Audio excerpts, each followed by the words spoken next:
Well, so for this dialogue session, maybe many of us are doing this for the first time. So I'd like to give instructions for the dialogue session. And we'd like to ask the participants to speak for 5 minutes per person to the same question we are going to raise. And for other participants, please remain muted.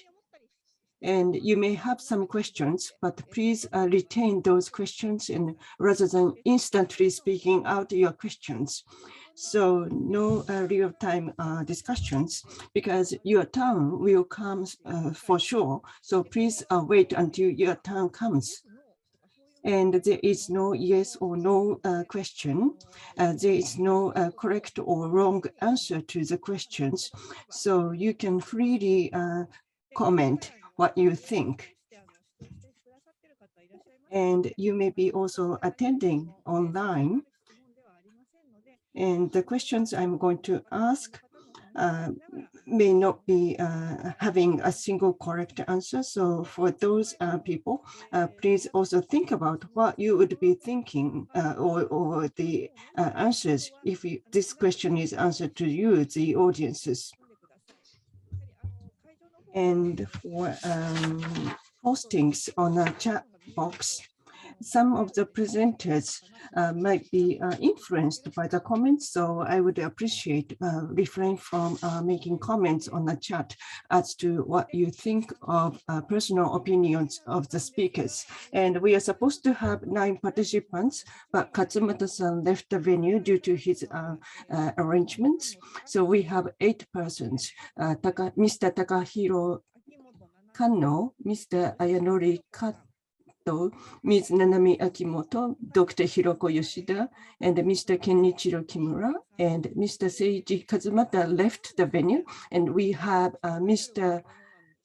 Takahiro Hanzawa. He is affiliated with NPO Fukushima Dialogue, but he is also going to introduce the opinions of those people Hanzawa-san has been able to speak with until today. Because with regards to the treated water issues, we try to invite more people, but people were rather hesitant in speaking up their personal opinions in front of other people. So they were rather hesitant. But those people who are not willing to come up here, but they may have a very strong opinions. So via Hanzawa-san, we will be able to hear those people's opinions through him. And also we have Mr. Yves. Plus, last but not least, we have Mr. Susumu Onuma. He's from Hokkaido University. He's participating online. And this, I'd like to also introduce those people who are only taking part in this dialogue session.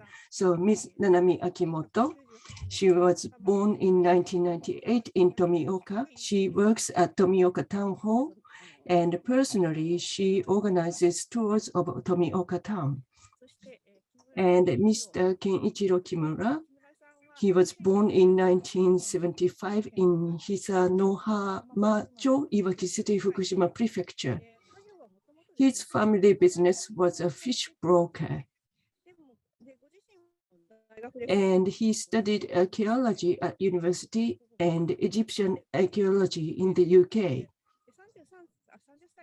He took over the family business at the age of 30, but was affected by the Great East Japan earthquake. And he is the father of 2 sons and a daughter. He was the member of the brass band when junior and senior high school, and he is also a city hall member. And this is Professor Dr. Susumu Onuma, and he is the head of the Center for Scientific Studies. And he is also studying in the process design for consensus building through discussion. And he has been working on a planning through public engagement. And risk associations are also participating in this dialogue, and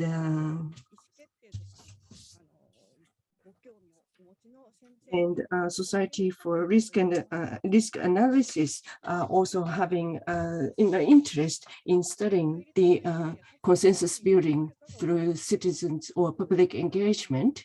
And significant topic for his discussion is how to overcome the conflicting interest in the value. And he has been studying this area for a long time. So we'd like to now ask, before asking the first question, we need to set the venue accordingly for the forum. So, well, then first question is this. So for those audience, please also think about what would be your answer if you are asked this question. And in the order of the introduction, I'd like to ask Mr. Kanno to think about this question for maybe 2 minutes or 3 minutes. So all the audience, please also think about this. And the first question is, from your perspective, what are issues concerning the current state of the issue of upstreated water discharge, and what would be the reason for that?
Can you hear me? Yes, we can hear you.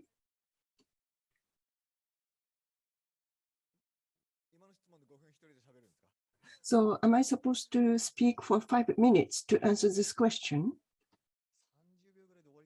Maybe I can finish in 30 seconds. For 5 minutes. Well, the issue, as we have been discussing, we are not really sure what are the actual definition.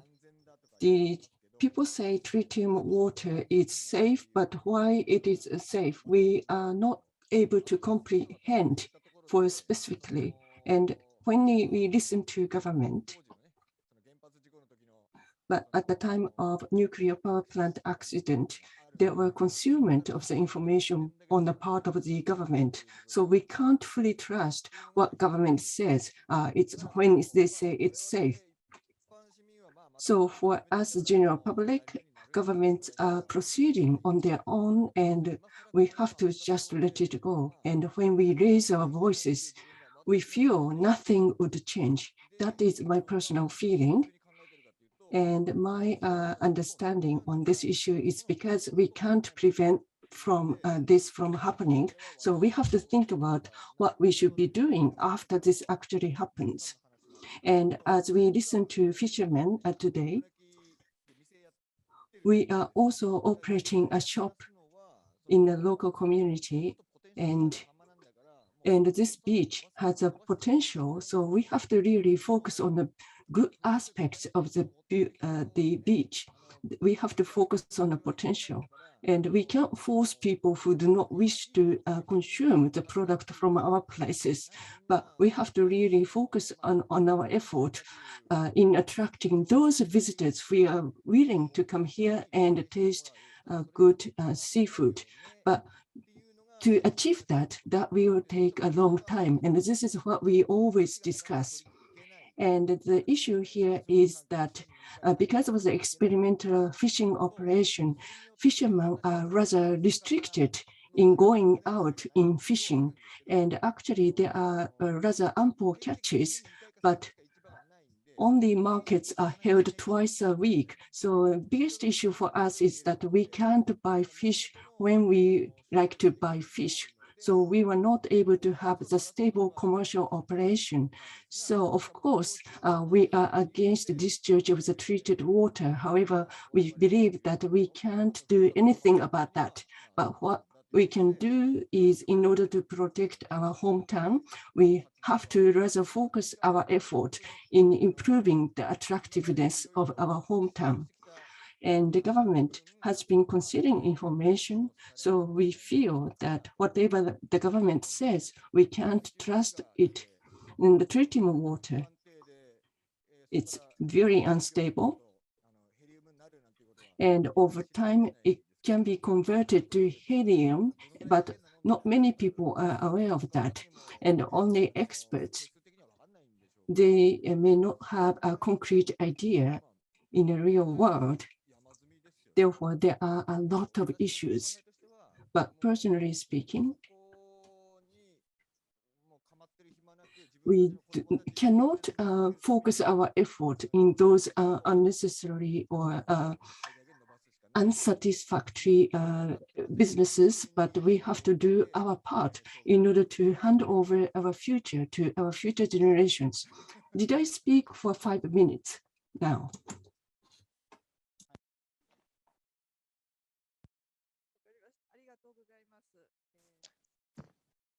Thank you very much. Next, I'd like to ask Sato-san to answer to the first question. Sato-san, you're ready.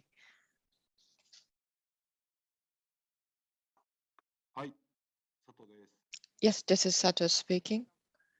You have 5 minutes. So this is my personal opinion. The biggest issue I see is that with regard to the discharge of the treated water, the general public have no or little understanding of what exactly that means. To be very honest with you, unless you are directly affected by this issue, you will not proactively collect information. And TEPCO and the national government, therefore, need to provide information for the general public, majority of which will not proactively seek information unless they are directly affected. Very short, but that's my answer. Thank you very much.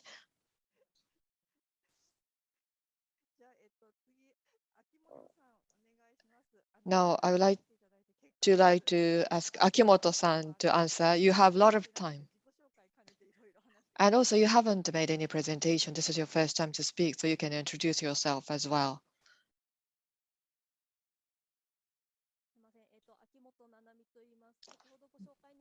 My name is Nanami Akimoto. I'm from Tomioka town. Currently, I'm working at the municipality office of Tomioka town. When I was 13 years old,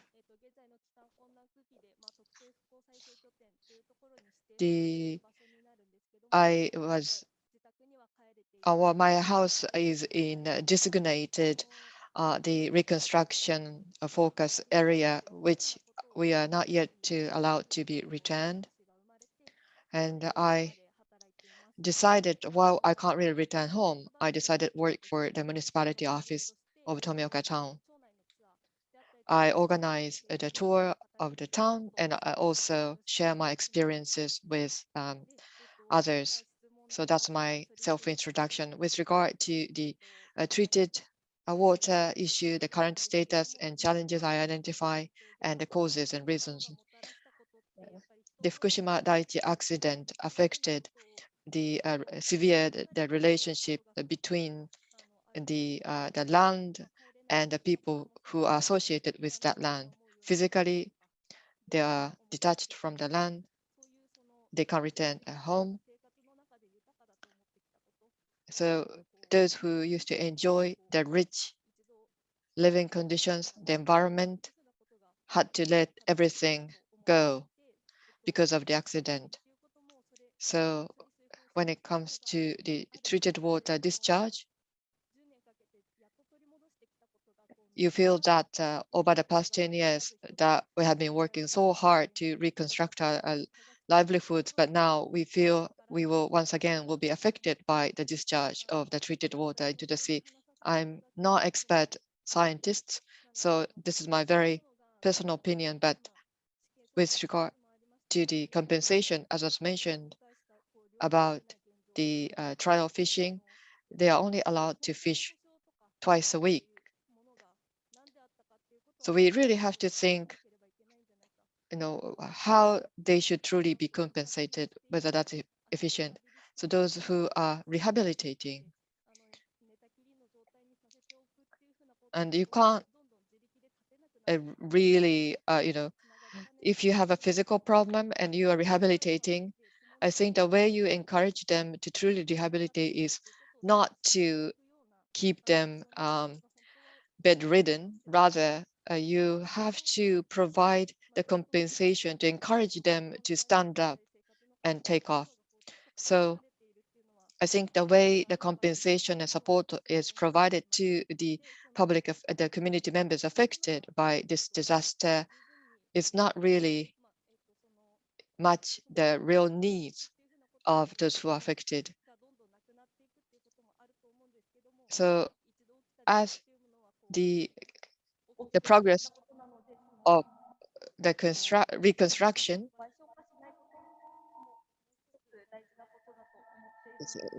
sorry, we are having this, sorry, we are having the audio problem.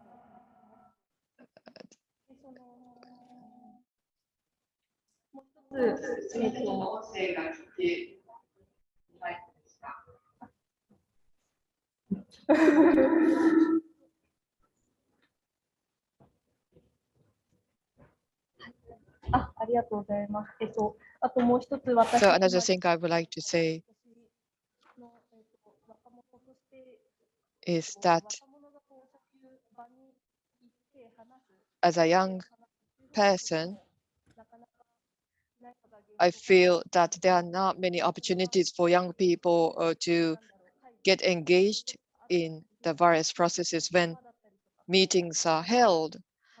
Those meetings are held during the daytime when everyone has to work. So the Fukushima Daiichi nuclear power station, the decision was made to be decommissioned, and the decommissioning work will going to continue for like 40 years. And when you think about the next 40 years, we and the next generation will be the generations who are most impacted. Therefore, we feel that we are entitled to be more engaged in the process of the consultation. And I think young generations are entitled to have more access to the information so that the process will be facilitated for us. I'm sorry that I'm not very able to put together my feelings, but this is what I wanted to say for the first point.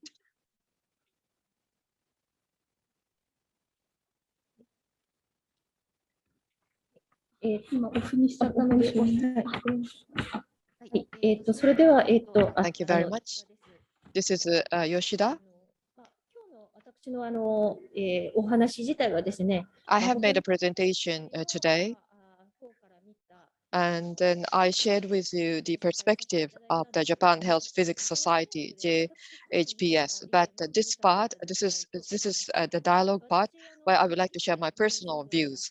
I live in Miyagi Prefecture, and right after the accident, this, 現在の現在も避難指示区域になって、残っている帰還困難区域ですけれども、 the difficult to return area, and also the areas now the evacuation has been lifted.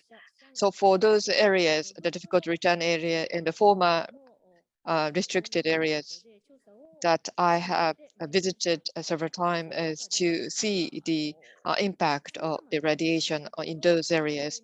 In the process, I have encountered the various people, and some of whom I am still in touch with.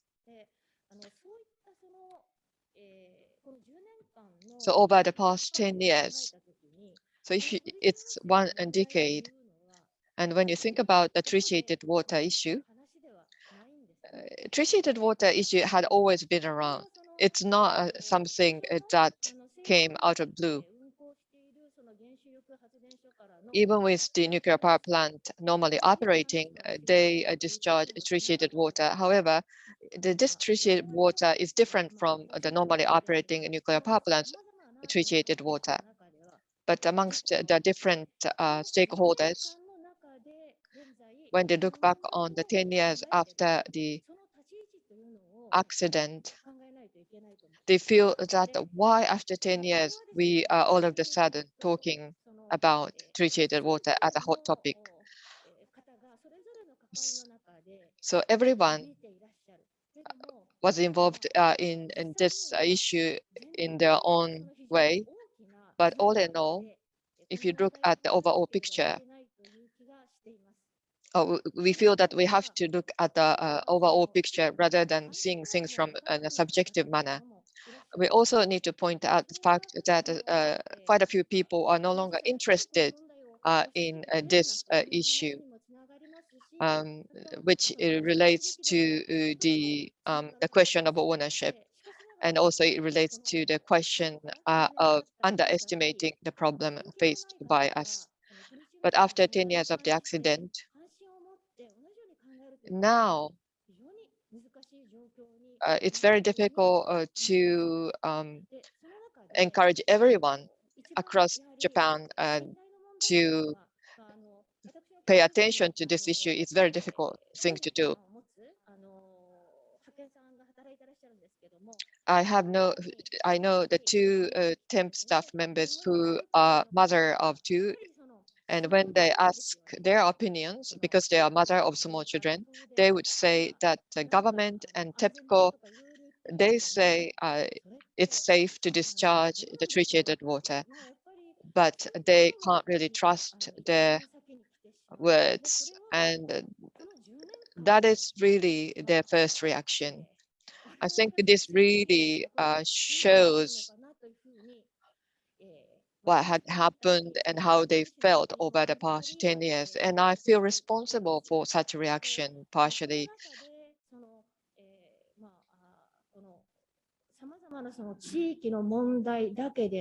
So not limited to the regional issues, or especially the fishery industries and agricultural industries are very much affected by the adverse reputation caused by the treated water. But beyond, we need to involve those beyond that small circles of people. We need to involve the international community and the people in other parts of Japan, because we want everyone to see this as their own problem, although it is very, very challenging thing to do, but we can't really give up on that. So there are some difficult to return areas, and also some of the areas are designated as the areas for special reconstruction, and the difficult to return area order may be lifted April next year.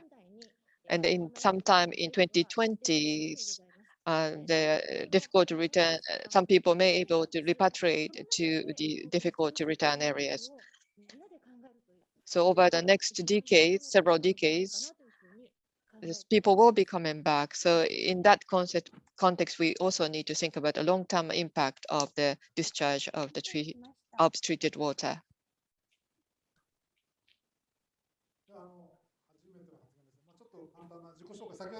I like to introduce myself first, because this is my first time to speak in this session. I have been engaged in the various things in my life. My name is Ken-ichiro Kimura.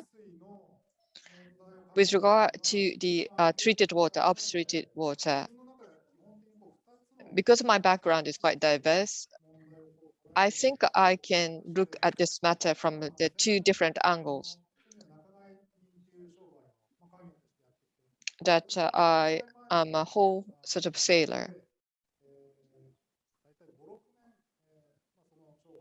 Before the disaster, about 5-6 years, I've been working as a wholesaler in the fishery industry.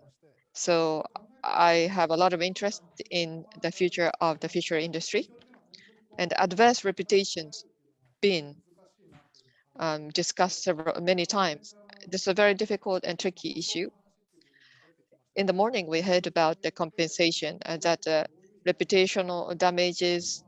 It's very difficult to identify precisely to determine how much compensation should be provided. So the knowledge and experience accumulated over the 10 years relating to the reputational damage should be utilized so that after the discharge of the water, there will be the proper compensation provided. So we need to prepare for that in advance.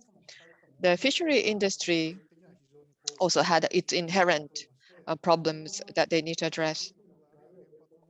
Even without the nuclear accident or the output treated water discharge, we also have to look ourselves and ask ourselves whether the fishery industry itself is the sustainable business, because people are eating less fish and we have problem securing the successors.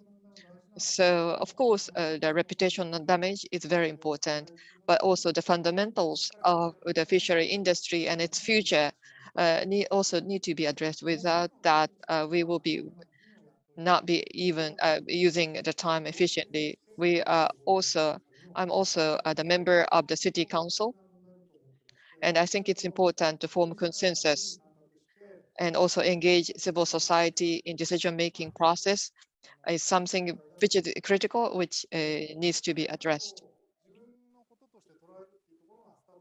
And this is where we need to capture the issue as our own, take ownership of the issues. And from the perspective of the assemblyman, we have to think about the voting number of votes, and many people don't take ownership of these issues. So we need to enable people, each individual in our society, to think about these issues and try to create a process where we can come to a certain conclusion. And in that respect, my hometown was hit by the tsunami. And after that, the government fell into a panic. And the leaders of the municipalities then gathered together and discussed what to do in the future. And I think that was a very good move. When there's a crisis, usually people try to solve the problem. So I think that really was something that came out very strongly after the earthquake, that the people will gather around and voluntarily try to address their problems. And we can make that into a core around which the government can complement to create a sort of like a one system. And by doing that, we can have the civil society to be taking part into the process, and then we can come up with a consensus. So before really asking whether we agree or disagree, there is something that some kind of a structure that we need to have in place for a decision-making process. So this is something we need to think about as we try to address this particular issue.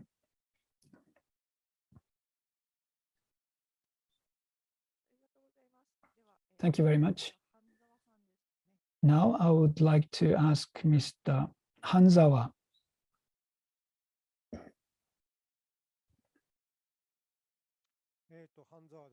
This is Hanzawa. So as already mentioned by Ms. Ando, I come from Date City, very close to the power plant. And in Nakadori, I was thinking about inviting some people from Nakadori, but they declined because, as mentioned by Mr. Sato, they felt not entitled to speak out on this kind of issue. So they hesitated to participate. And even though they do have some of the views, for example, the fishermen, they do have their own views. But they were hesitant because they did not live close to the coastline. They lived in Nakadori, and they felt they were not entitled to speak on the issue of the coast, the fishery industry. So for among women, if I asked women, most of them said they were opposed. And as I already mentioned, we have been working very hard for the last 10 years. And again, we were going to have this kind of rumor spread, and for the Fukushima prefecture to become victimized. They weren't quite happy with that kind of impact.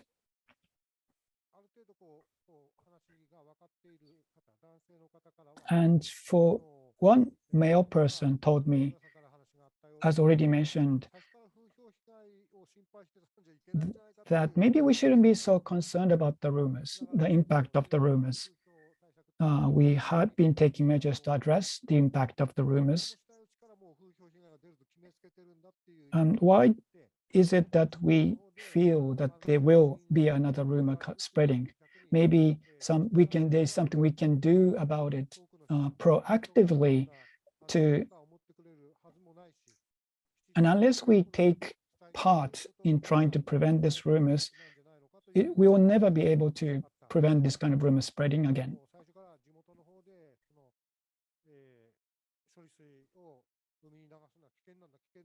So people say, the local community say that it's dangerous, but that particular person, they didn't quite agree with that view.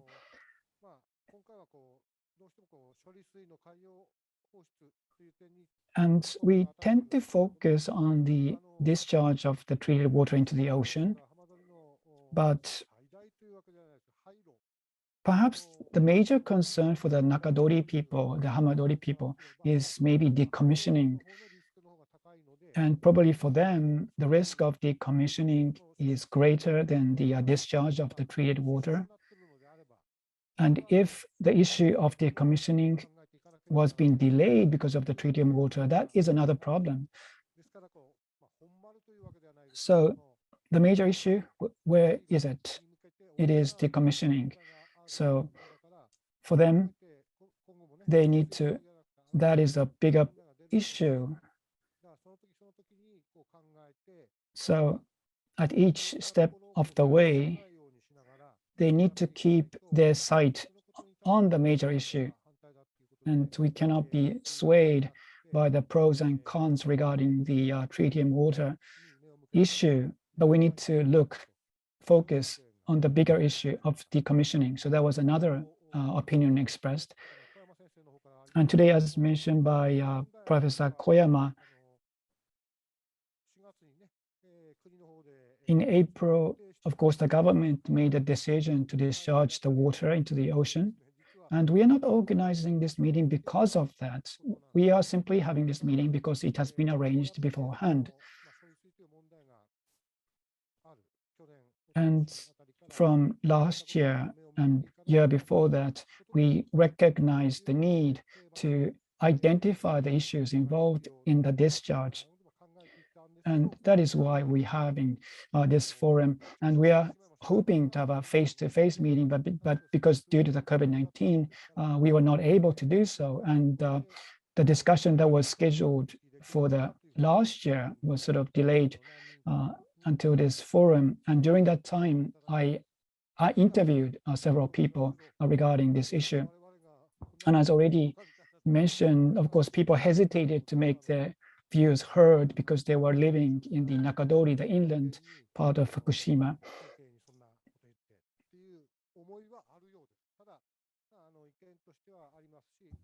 And as mentioned by Mr. Kazumata,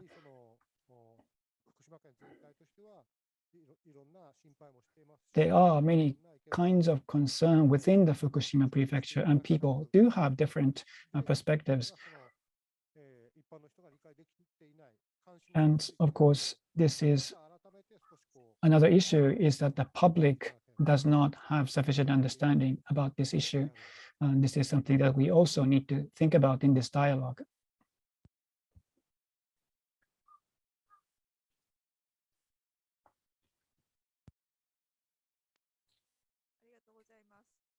Thank you very much.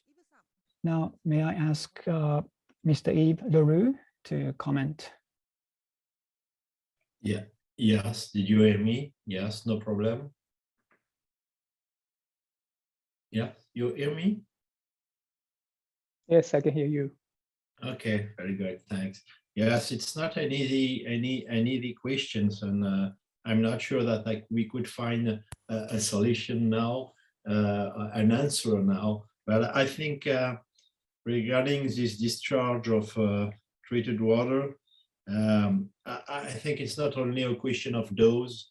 It depends of many other effect and or impact, as our own life, our own health, our age, our sensitivity about this topic, our trust or distrust of nuclear issues, and there is a part of unknown on the topic of the long term of the impact of the possibility of impact of this discharge on the sea. So so it's not easy, because it's really not only a question of dose.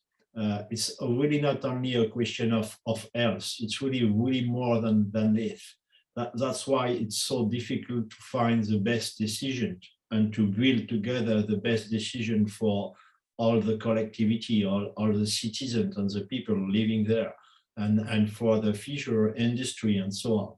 And so to find, I'm not sure to find that we could find a solution supported by all. It's so different point of view, and so we must probably try to work together to the mass consensus solution, and to put on the table all the concrete and shared data, because it's an important way to understand the data and the level, on the dose, and the trust that we could all have about the data. It's coming from who have done all this data, and so it takes times to co-build all of this and to share all this information. And so we have to, another point is the unknown of the long-term impact of this. we didn't know it. So it's not easy for citizens to take a decision regarding all this interrogation that they have for a solution. And often the member of the CLI, often in France, when we have questions and when we are in a decision-making process, most of them put on the table the sentence that the urgency of a solution is not a solution for the citizen. And I always speak about time, but it's so necessary for local level to understand all the issues and to be able to follow the decision by the government to do this or this. And so I didn't know all the questions and the interrogation regarding this in Japan and in Fukushima, but if I try to do a parallel with French interrogation around the local commission of information, I think it could be it could be the same in France, the same interrogation and the same difficulty to find the best solution for everybody. And so I didn't have an answer. I just say time is necessary, and we really should look over than only those. Those is of course important for health, but in this case, regarding all the difficulty of trust or of distrust that we have regarding since Fukushima disaster, I think it's really necessary to take the time to put on the table all the concrete information and data to be able to find the best solution if there is one. Yes, thanks.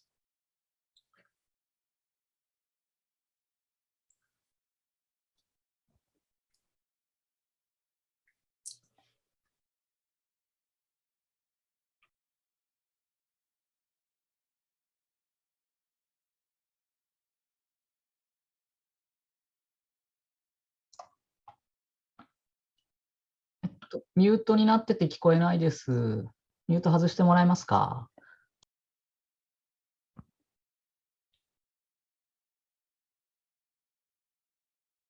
すいません、ミュート外しました。聞こえますか？ I am unmuted now. Can you hear me? Yes, we can hear you. Thank you very much. Next, I would like to ask Professor Onuma from Hokkaido University. And he'll be the final last panelist, and I would also like him to introduce himself first. Thank you very much for your introduction. I am Onuma from Hokkaido University. Let me just first say that I am part of the sponsoring organization, and I've been recommended to participate. However, my comments is my personal comments and does not reflect the views of my association. And I would like to introduce myself. I am a socialist by training, and maybe and this will involve risk communication, trust building. Maybe you've heard this topic over and over again during this today's session about the need for better communication. And I feel that things have not much changed over the last 20 to 30 years. And actually, speaking in this kind of the forum, I'm in a difficult position. Whatever I say, I feel like I'm teaching to or preaching to other people. So I do not actually match with what I really mean. And I try to understand the people in the field, personally observing what is actually happening in the forefront. And with the series of Fukushima issues, I like to actually engage in the field work so that I can personally observe what is going on. And that was my intention. And through these field work, I was able to know Ms. Ando. But over the past 2 years, because of the COVID-19, I haven't been able to visit Fukushima. So of course, I've been listening and reading news in the media, but what is actually going on and what are the actual thoughts of the local people? I have not been able to receive them firsthand, but only able to imagine. But listening to today's discussion, we hear that there has been a lot of the effort for reconstruction from the fishermen, such as surf clams and tourism operations as well. But on the other hand, there could be more complex feelings among the public. And I would presume, as mentioned in the presentation, you have to receive complex matters in a complex matters in a straightforward, rather than being judgmental. Because there are so many people making effort in a positive manner, and you have to also think about what you can do to extend a supporting hand. And I do not have a lot to say from my current position to answer to the first question, but if I have to say something about that question, I'm engaging in a social psychology and studying on risk communications. You have to really stand in the shoes of other people in listening to other people. And under the lack of trust, whatever the information being disclosed, people are not willing to listen to those information. But I like to consider that as the decision-making process, and you need to really think about how to best design such a structural procedures, and you need to involve stakeholders. And in the Japanese settings, diverse people would be a better words to use, but you need to involve different stakeholders and different people. And I felt the same way as presented by presenters from overseas. So from an early stage, it's best to involve diverse people, and you have to really engage in a discussion, looking at the complex issue squarely at that. And just digressing a little bit, but personally, the CLI. Actually, I visited CLI to make the interviews regarding radioactive wastes. And what's the benefit of this organization is not only providing information to local communities, but they also have a mechanism to feed those local feedback to central associations. And having this kind of the structure is very beneficial. Maybe in Japan, disparate activities in the different regions may not be integrated into one source. And having this kind of a cycle of receiving feedback from the local area to the central area, and the central area giving the feedback to the local area, this kind of the cycle building may be quite beneficial. Sorry, I was really not focusing on a single point, but this is everything I wanted to say for now. Thank you very much. Well, we were able to ask all of the panelists. And now, if the participants in the audience, if you'd like to also share your views, please write down in the chat box. We have asked 8 people to speak in turn. Fisheries and tourism, Mr. Kanno and Mr. Sato.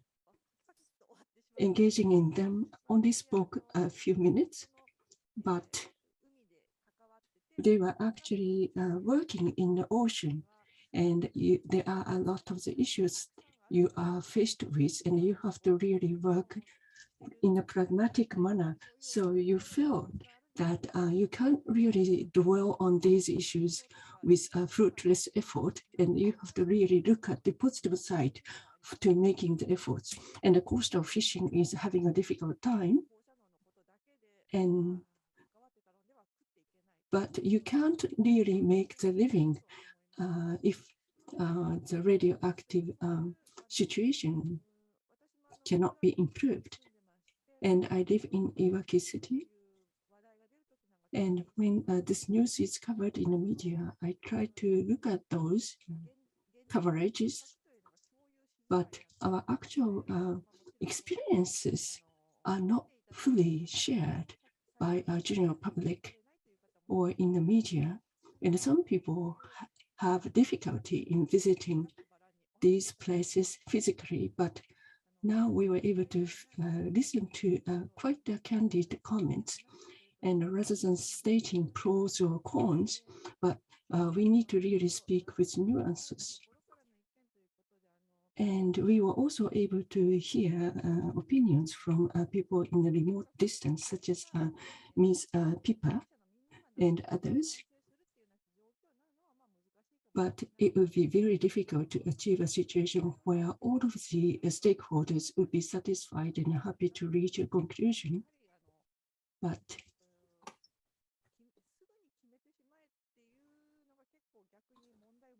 jumping into the conclusion may be rather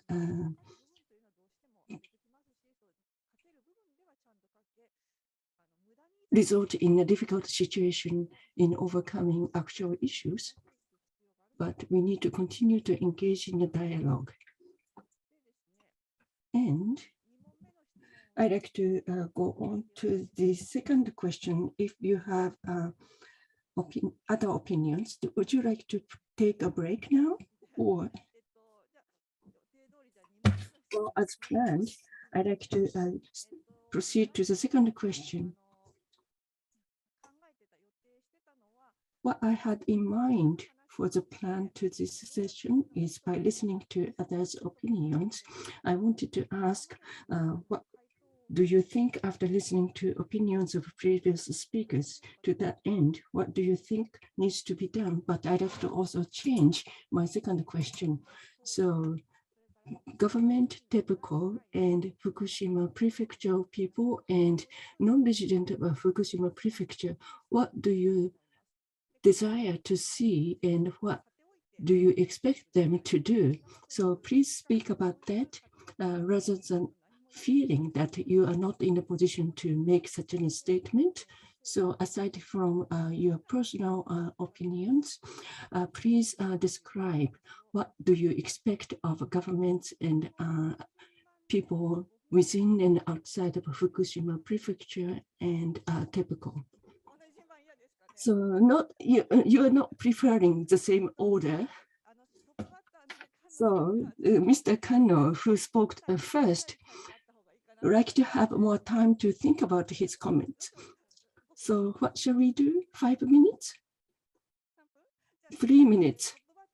So we'd like to give 3 minutes to think about your thoughts. Well, it's not only in consideration of you, Mr. Kanno, but in 3 minutes, 5 minutes.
Well, then 3 minutes has passed. So, Mr. Kanno, you can speak as much as you can, and maybe longer than before.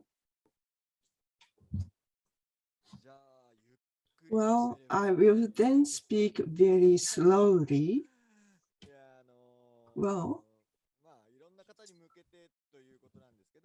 we need to address broad spectrum of the people, but the government also decided in their policies in consultation with diverse representatives. So what I feel is for fishermen, compensation has been made a rather reasonable way. And because the policy is to keep the bedridden people bedridden, but policy should be focusing on those bedridden people to be able to stand on their own. But I think more or less over the past 2 or 3 years, things are turning in a positive manner. And from our perspective, the fishermen can make a living, but for elderlies, they are going to retire from fishing because they have already received the adequate compensation. But those people who used to make a living by fishing, we do not want to see any degradation of the quality of fishermen. We like to catch fresh marine products and commercially distribute them in a fresh manner, so that we can also take pride in what we do. So I'm not suggesting not to give the compensation to fishermen, but we like to also receive greater opportunity. Currently, we can only go fishing 3 times a week for experimental fishing operation, but we have bottom dredging fishing method, and only fishing 30 hours or 40 hours returning back to the port after leaving the port in a single fishing operation. However, according to the current rule for experimental fishing, we can only fish for 10 straight hours. So if you like to go to a distant places, you are not able to draw up the bottom trolling nets. And there are a lot of the fishing boats, and you can't really improve the skills of new fishermen. So this is rather working negatively. So I don't know whether this is feasible or not, but some fishermen like to resume their fishing operation. So government should provide a support for those willing fishermen to be able to go fishing. Another thing is that, we brokers need, we are acting as brokers, and with regard to the compensation for the brokers, the compensation is provided individually. And so we are a small company, and we need to really negotiate with a humongous company such as TEPCO. And you say that government and TEPCO are trying to stand by, but actually we feel that we are very much suffering from the current situation, but we have to go through a tough negotiation to get compensated. So I'm going to give up. That actually is the common attitude we quite see. But actually, if people start giving up on their business, for example, in Matsukawa-ura, I have been living in there for like 40 more years, and the tourism may just fade out if people continue to give up on the business. And I don't want that to happen in Matsukawa-ura. So as I said earlier, if the decision is made, I think it will be discharged. So we just have to really handle the current situation as much as possible. And my son is now is an aspiring chef, and he wants to stay in the tourism industry. So I feel that we really need to stick to this path, and we just have to do our best to preserve the tourism in this area. And if people working so hard, I think there should be more measures taken to support them. And we need a fish to continue our business. And if fishermen cannot fish, then we don't have sufficient fish. So fish is like a blood vessels for tourism. And if fishery industry is not operating, it's like we don't have a blood vessels circulating our body. So please understand the relationship with different sectors. Discharge of the treated water may cause adverse impact on the reputation. But first and foremost, you have to face the reality and address the issue of not getting the enough fish because of the infrequent fishing opportunities which are currently granted to the fishing industries. So first, that is the fundamental issue that we need to address. Thank you very much. Next, Sato-san. I would like to call upon Sato-san to comment.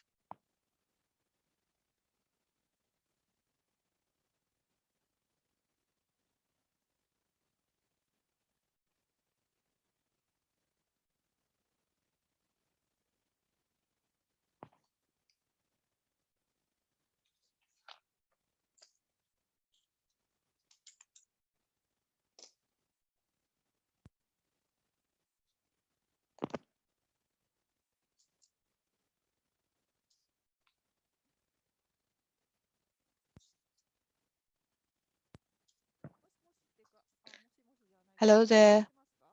Sato-san, can you hear us? Sato-san, are you actually speaking? Are you muted? I can't hear you.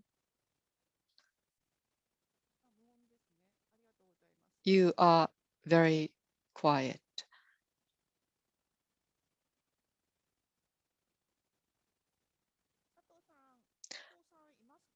Mr. Sato? Sato-san?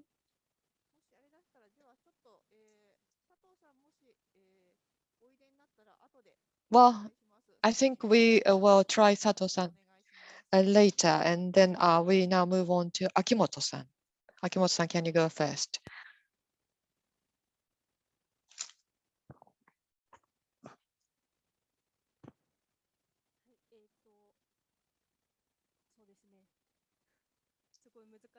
Yes, again, a difficult question to answer.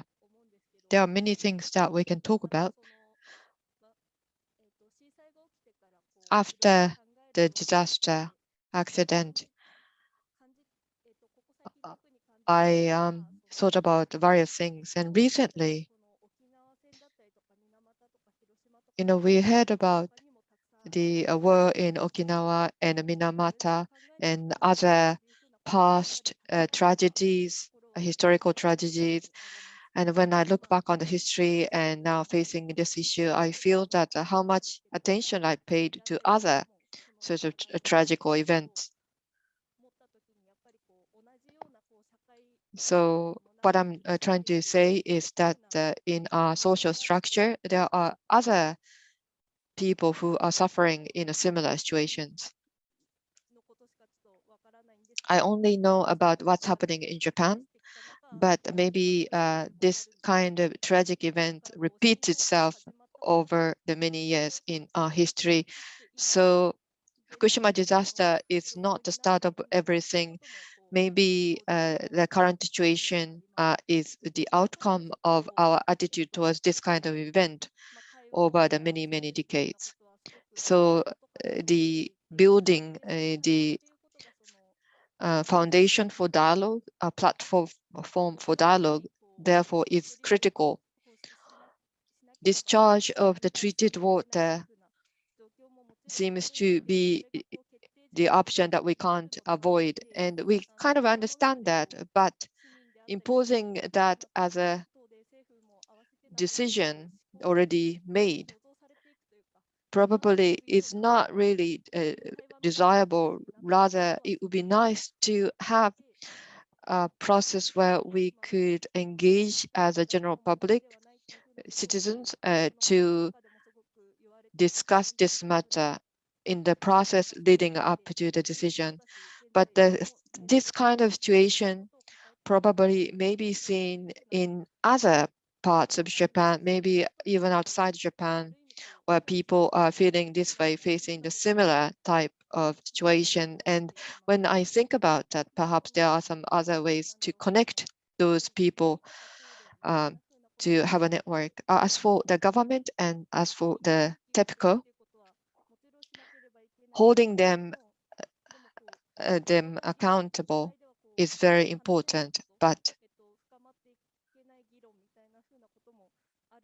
there are certain issues that we can't directly discuss in depth.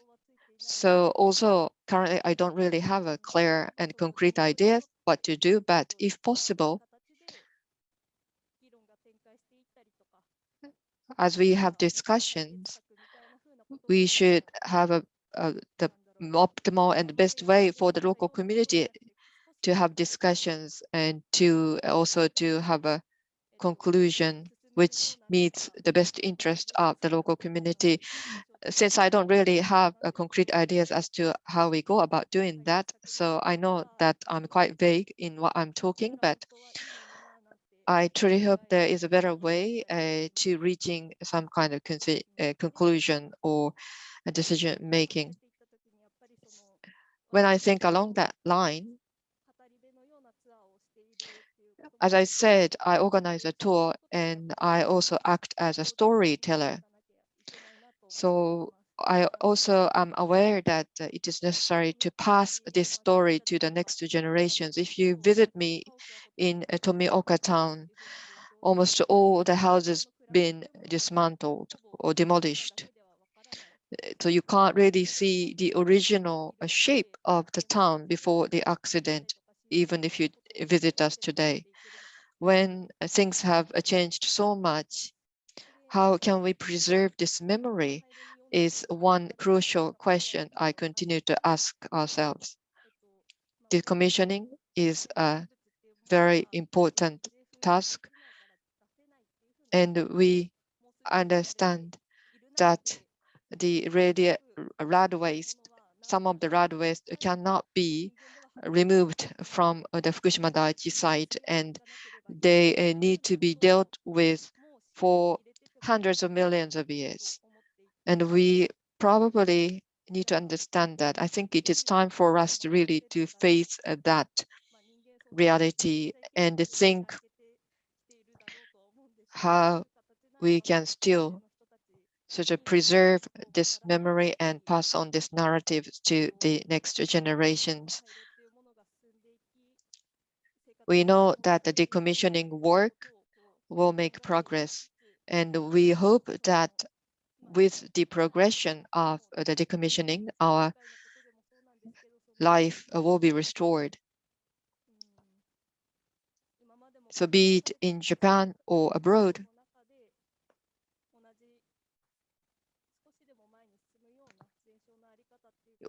hopefully we can find a way to pass on our experience to the next generations by perhaps altering the social structure that we had always been living in.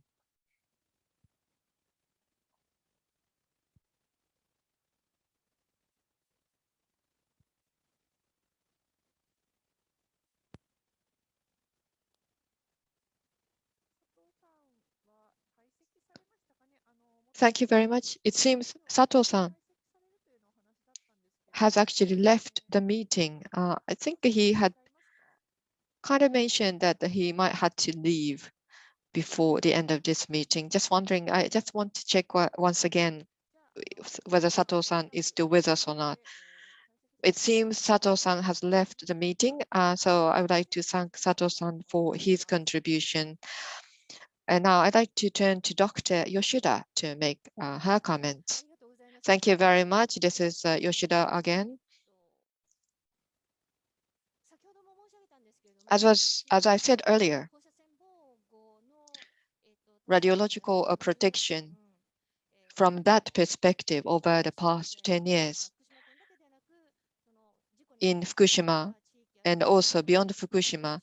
I visited the areas affected by the Fukushima Daiichi accident.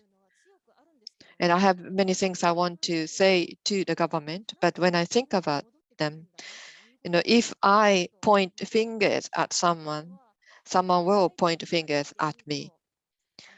So to be more specific, so the first year and the second year, be it Itate village or other the communities, most of the former residents said, we will in future return to our hometowns. But the decontamination work was so slow.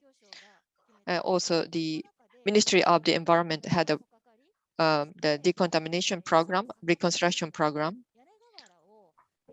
and then the replacing the roof tiles was the biggest really a portion of the decontamination of work. They need to remove and clean and replace the roof tiles. But if they are working on that a year or two, then because of the rains and snow, already the radioactive materials which were attached to the roof tiles were gone because of the rains and snows. However, the Ministry of the Environment couldn't stop decontaminating the roof tiles, although the radioactive materials had already been washed out by the rains and the snows, because the residents, community members there demanded the government would decontaminate, do exactly the same decontamination work. And then it seems that in Japan, we set a milestone every 3 years. And then after 3 years of decontamination work, I realized that quite a few people started saying that I am not returning to home. So if you are 60 years old at the time of accident, you are now 70 years old. And if you were 70 years old, now today you are 80 years old ago. So while you are waiting for years and years, it seems there are still quite a few who can't really return to difficult to return home. And then everything is taking toll on them. So Fukushima town, Okuba, Futaba, Namie, those towns and villages, if you go there, most of the house being demolished and dismantled, and not many people have repatriated. The experience of the major nuclear disaster is quite rare. In Japan, it was the first time we had experienced such a major disaster. And then there's a comparable experience would be Chernobyl. So it was such a huge incident. And then there was a fixed program that had to be implemented without paying attention to the reality of the community members, which was quite regrettable. But I can blame the government all I like, but if I blame someone, I will also get blamed. And because the community members sort of demanded the government would implement exactly the same decontamination program throughout the areas surrounding the nuclear power stations. So we really have to think about whom to blame.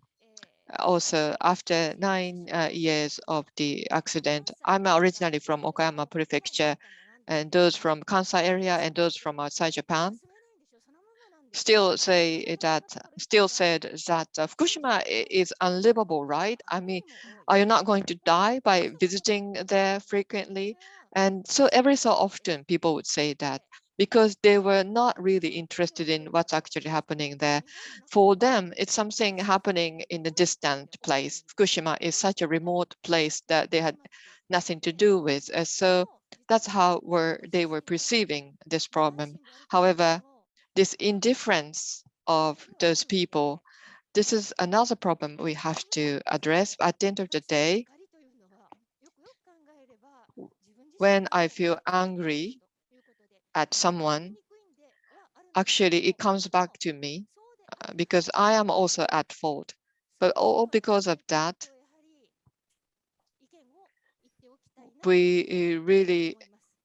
I still have to raise my voice and address the issues. Also, it may come back to me.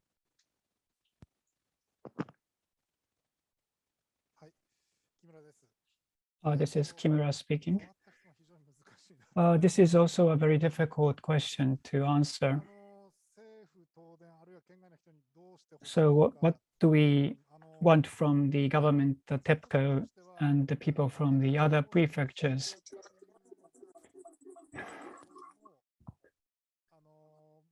So for me personally, I think I need to think about first what I need to do.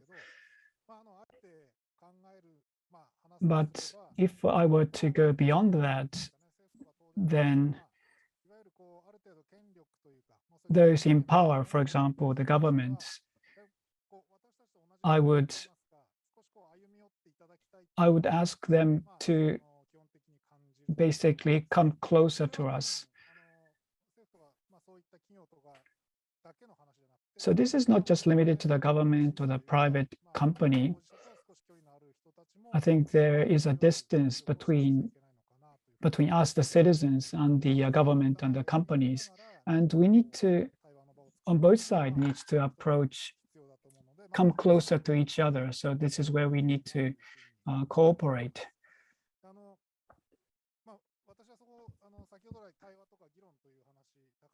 And in this session, we have been talking much about dialogue and information sharing and so forth. And of course, that is important. We have to promote it. And after I became an assemblyman, somebody has to make a decision. This is something that I learned. And we will then have to build a consensus, or through majority, somebody has to make a decision. And that means that person has responsibility. They would have to shoulder the responsibility. And when we think about that, how do we come to the final decision? What should be the basis for that decision? So that basis would differ from people to people. In the morning session, they would talk about the compensation, and there was the elements of cost effectiveness, and also the difficulties that local citizens were having. So where do we set the standard? Which should be the basis for this decision making? Is something we need to really respect when we try to come to a decision.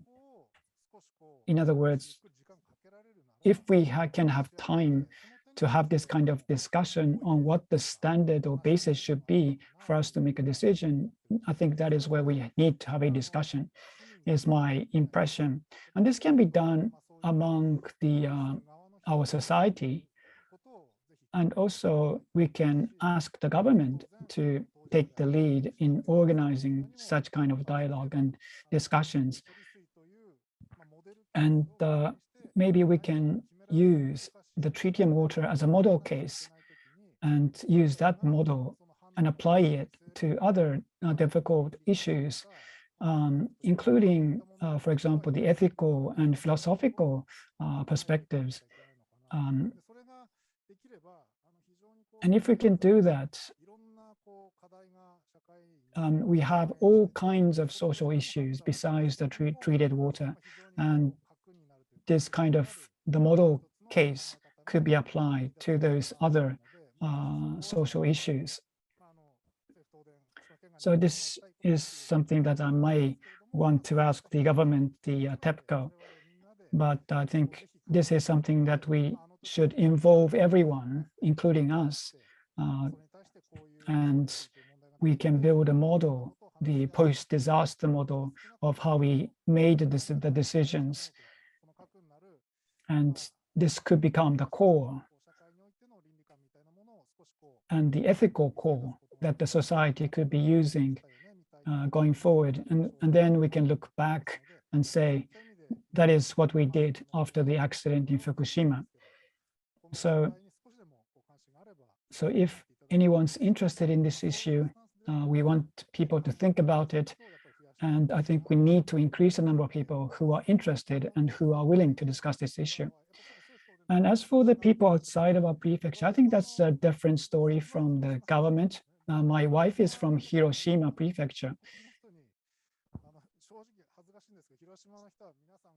And people in Hiroshima, they have the experience of the atom bomb, and they have suffered from that incident.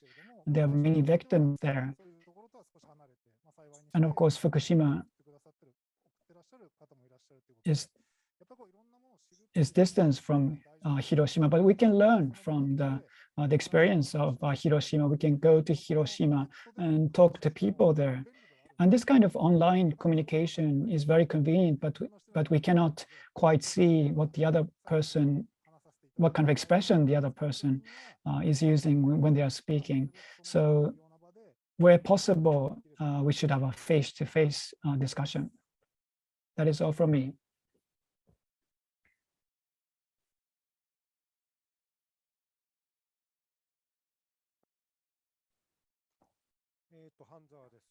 This is Hanzawa speaking. This second question, I was not able to ask the other people in my locality, so I will be expressing my own view instead of the others. So the people from outside of the prefecture tend to have, are not as interested in this topic as we are. And when we think about that,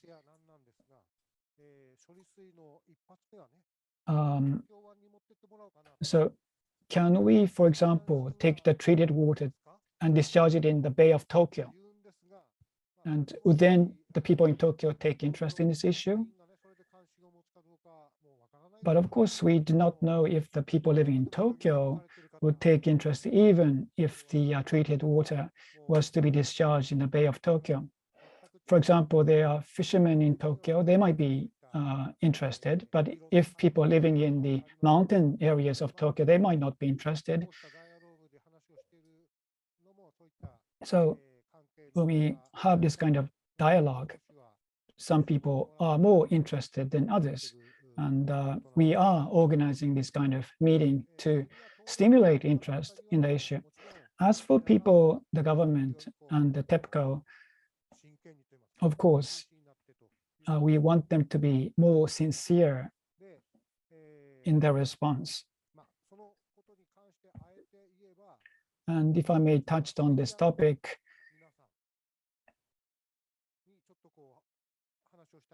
I want to talk to the local people.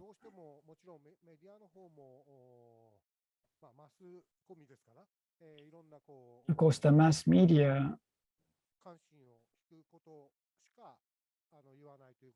they often focus on issues that attract people's attention, and that tends to lean towards negative reporting. So if there is some kind of an incident, the mass media will come in and report it. But if, for example, some people are making these kind of efforts to address the problems, that is not very much taken up by the media. So if the mass media would pick out, for example, the best practices and the experiences, I think that would change matters. After the earthquake, the normal business, the efforts made is never reported. It's only when some kind of incident happens that the media takes up.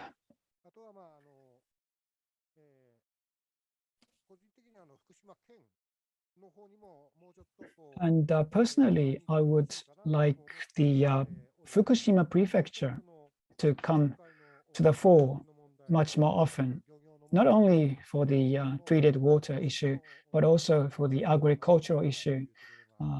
their involvement we cannot see. It's not very much visible. And I was wondering if the Fukushima prefectural government could change. Of course, we here in the question, we are trying to ask the question of what we want from the government and TEPCO, but we are not asking about the Fukushima local government. So there is an organization called Fukushima Prefecture. So we do need to include them.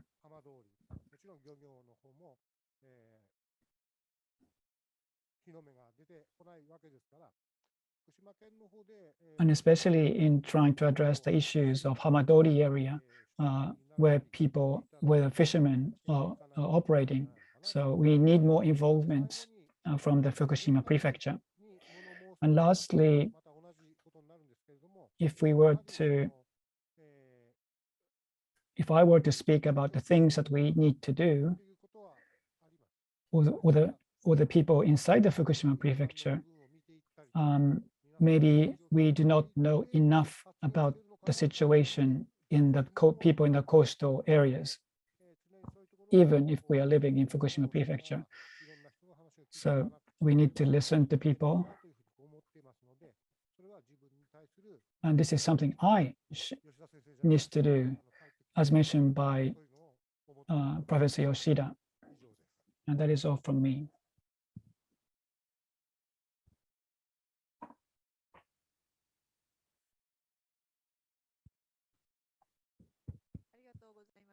Thank you very much. Next, I would like to ask Mr. Yves Lheureux to comment on this question. Yes, thanks. Not an easy question, so I prefer to try to share with you my comments as my probably more personal comment than the point of view of the association I represent. I have the feeling by the previous discussion that the first necessity is to try to have a neutral and independent place where all actors, local, national, citizen, could have a place for peace and concrete exchange, independent and neutral place, and where the territory feel that it's as a recognized place for the expression of the citizens. It's probably the first way to be on the good way to success for a solution. And the second point is probably if the government fix a frame for the discharge or for the decommissioning of the site, it really need to try to explain why, in which condition, on what are the conditions of this frame for decommissioning. Is there any alternative solution? And if yes, could we put them on the table of the discussion? Because often I see in France, when you have only one solution on a question or on an issue, generally citizens ask for alternative.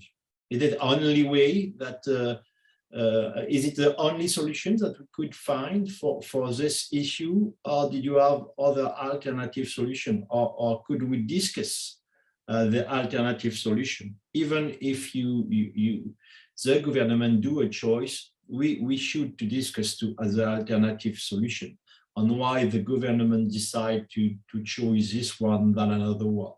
It's really important to explain that you have alternative and to explain why you have chose one than another one. Of course, it's not easy, and everybody is probably not agree with the solution. But if you choose one, you really need to put it with the other solution and to explain why you choose this one. And another way is the follow-up. follow-up of the frame, of the condition of the decommissioning of the discharge of the water. Is there any step? Is there a solution to stop and to say, stop this way of dismantling or this way of discharge of the water? We stop it and we see what is it? Is it good? Is it as we expect or not? Did we have do it well? Could we continue or not? Did we have new technical solutions so we could choose and find now another way? You know, it's really necessary to have step and to be able to stop at a moment to say, okay, we stop it now. We just have a look about it. We speak with the population, with the citizens, with the fisher industry, with everybody, and we see how they feel during this time, the solution that have been done. And it's really important to have this step and to explain this at the beginning, to say, yes, I have fixed the frame for the decommissioning or for the discharge of the water, but it's not for many, many years. We have fixed step, we have fixed date to stop and to look together if it's good or if it's wrong. It's really necessary to give the opportunity to the citizen to say, yes, perhaps we didn't take the good way, and we look about it and then we change, or we have done the good choice. The solution is good. We see that the result on the data is good, and so we continue. But we have this opportunity to have a step and to stop. And of course, as it could be a long-term follow-up, we really need to include young generation in our discussion. We see at the ANCLI and in the local commission of information in France, we try to have more younger people, because they are the future, because nuclear issue is a long-term follow-up, is a long-term questions, interrogation from population. So we really need to include young generation.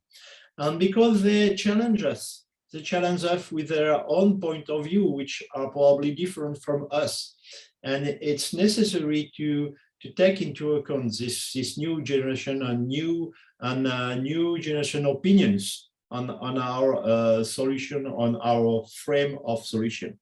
And so I think it's only comments about my personal way and my personal opinion of could be a good solution. The most of them is really this capacity to have step, and this capacity to have a neutral place for exchange and discussion. Thanks for.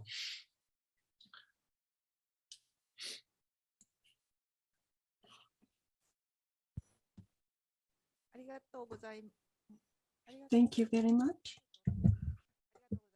Thank you very much, Mr. Yves Lheureux. Now we'd like to turn to Dr. Onuma from Hokkaido University. Well, the question is, what do we expect of the central government, TEPCO, and the people within and outside of Fukushima Prefecture? Well, this is very difficult. Who would be actual target we are addressing to? In the government, there are various different ministries, and those people who are only staying in the central government buildings, but some people do make a visit to Fukushima, and the bureaucrats also go through the personal reshuffling over time. So after several years, those people who deeply engaged in the Fukushima issue may be transferred to other section, and his or her successors may be a fresh person and have to gain understanding from the very beginning. And also looking at the TEPCO, there are also the workers in the ground to the people working in a central headquarters in Tokyo. So there are diverse people working in TEPCO. So personally, for those people I have been able to personally speak with, I understand that those people were trying to gain a deeper understanding, and they are also adapting certain perspective in conveying their opinions to other people in the workplace. But when it comes to various decision-making in the society, what you see in the end is something not quite relevant with your own experience. And Ms. Akimoto, what she told us was quite impressive. Hiroshima, Nagasaki, Okinawa, and also Minamata diseases, we were not having a deep understanding about those issues in those places. She talked about this, and I live in Hokkaido, and just 1 year ago, I also had the literature study on the radioactive waste. And in the very beginning, this was also covered in the media nationwide, but Kanamura this project is progressing, and even in the local community, there are diverse people with different opinions. And I felt that this is exactly what we are seeing in Hokkaido is similar to what you are seeing in Fukushima. And those people who are impacted once an accident or incident happens are those people who are making a living in the local community, such as the fishermen told about that, and they were also victimized by a negative reputation or rumors. It's easy to blame the government and operators, but the previous speakers mentioned about we are not seeing the representatives from the Fukushima prefectural government, such as the governor, but we've been also mentioning this every time we have this kind of the discussion. But given such circumstances, how best the decision-making should be made, then indifference cannot be tolerated. We have to continue to mention about that.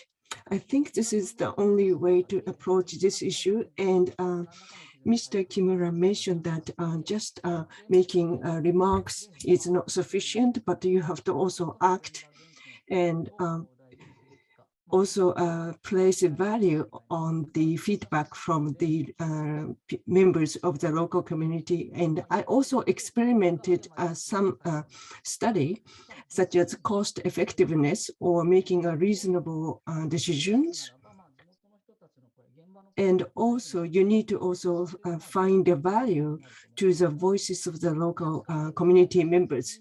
But objectively, when you listen to the people without having an ownership, then you would be opting or prioritizing the reasonable decision in a narrow sense. So this was what I was able to confirm with my recent study. So when you engage in this kind of the issues, you should also having the ethics criteria or having a sense of value that you have to prioritize the voices of the local community members. And this is what I have been working in my study recently. I just wanted to appeal about that. So this is all the comment I wanted to share with you now.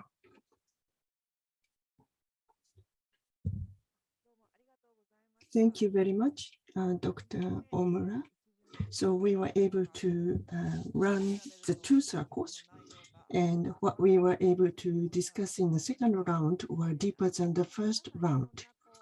And everyone has different positions, so we were able to hear different perspectives, and I am grateful for that. And in the second round of this discussion, you are having a broader perspective. And we had the time horizon, and you were also mentioning about the futures, looking at in a longer term, and not only limiting at looking at the Fukushima issue, but actually there are other issues, similar issues happening in other locations. And Fukushima people are also responding in those issues in a similar manner as other people in other areas are responding to. But when you have difficulty, you tend to forget about those aspects. And as Mr. Kimura mentioned, ethics and philosophies. Maybe Fukushima could be used as the model example. And that's something I have been also thinking about that. So your comment left a strong impression to me. And when we started this dialogue, and IRCP also issued a recommendation on radiation protection. And the ICRP also explains the foundation for radiation protection. I read this guideline, and it was very interesting, because when you hear the term radiation protection, you feel that it is quite a technical matter. However, in creating the protection standards, you have to really look at sub-elements consisting this radiation protection, and then you have to really look at this in a systematic manner. Otherwise, you cannot use the same languages to discuss this matter, because we are quite diverse. And it's very simple to say, but diverse means we are different, disparate. So when diverse people gather together, we may not be able to reach a conclusion. Then what we should be doing that could be helped with the presence of ethics and philosophy. And we have to create those elements on our own. So your comments left a strong impression to me. And when it comes to treated water, human beings tend to be lazy beings. So when there are a situation is positive, people tend to be very complacent. But when they faced with a threat or urgency, they tend to think more seriously about an issue. So as we extend our thoughts on the issue of treated water, maybe what I like to see as one of the potential is to work together to come up with a solution. Well, then we thought we have enough time for our dialogue session, but I think we are reaching at the end of the planned time for this dialogue session. But if you have any thoughts that you'd like to share with you, and we also received questions concerning the presentations we heard in the morning. So if you have those comments or questions, please enter those in the chat box. And now we are going to take the break, and from 3:45 p.m., we are going to hear the remarks from Thierry Schneider and Jean-Francois Leconte for summary of the discussion, who are participating kindly from inconvenient time in France. So now we are going to have a 15 minutes break, but Thierry Schneider and Jean-Francois Leconte, they are joining this session, staying late, very late in the night. So please also give sympathy to them, and we are going to resume the session 45 minutes past 3 p.m. Japan time.